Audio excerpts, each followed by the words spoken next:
Welcome back everyone to Dr. Christy Cares. I'm Dr. Christy Matuziak, and today I want to talk with you a little bit about anxiety. Now, I've had patients with such crippling anxiety, they have a hard time getting out of bed in the morning. Some have a hard time falling asleep or staying asleep as a result of their anxiety.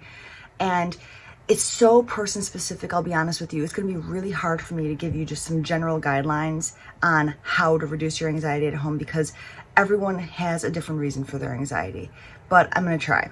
So just a few guidelines and some suggestions that I have for you guys to help reduce your own anxiety in a natural way within your own control. So number one is exercise. Hands down, exercise has proven to be more effective than Prozac at reducing anxiety and depression. So get out there, get your body moving. Moving your body will create a totally different state in your body and your mind and give you that sense of aliveness and the ability to overcome anxiety. So number one, exercise. Number two, please try to avoid substance use. So when I say substance, I mean alcohol, I mean cigarettes, I mean marijuana, and I mean caffeine.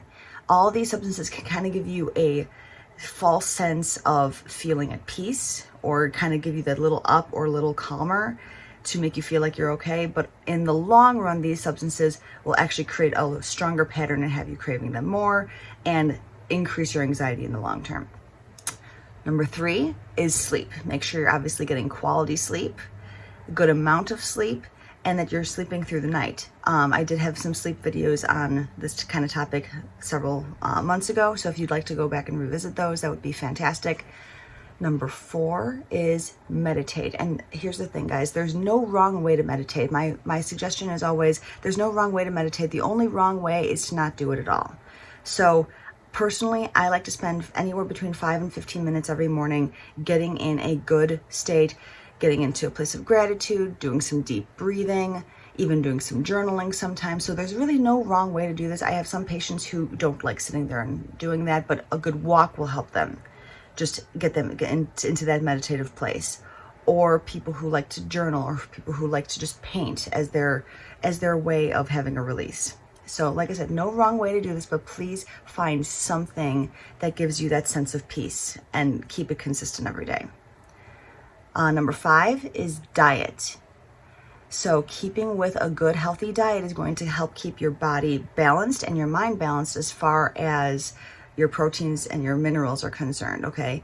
The more of the good things that you take into your body, the more it's going to feed your brain, and your neurotransmitters will fire at a healthier, more optimal function so that your clarity and that anxiety will be reduced.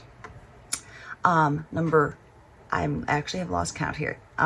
We've got exercise, substance use, sleep, meditation, diet, and now number five is essential oils can sometimes be fantastic for this.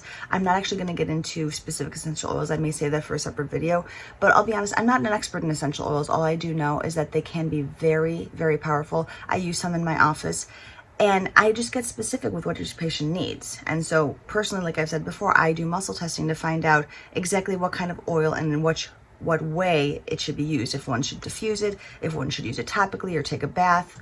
But essential oils can be really powerful.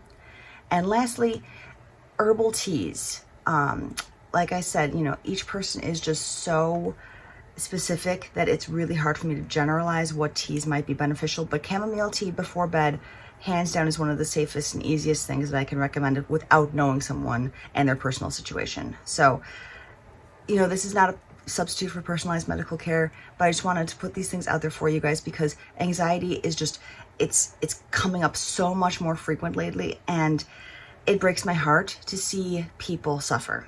So please keep these things in mind. If you or someone you love suffer from anxiety, please reach out to me. Let me know if I can help you in any way. These are just some general suggestions that I wanted to put out there today. So that is all I have for you right now. Next week, we're going to actually talk more about balance and how we can do some exercise and kind of improve your proprioception so that you can exercise and stand on one leg and do some jumping stuff without falling over. So again, Dr. Christy Matuziak here with Dr. Christy Cares. See you next time and have a fantastic day and a healthy life.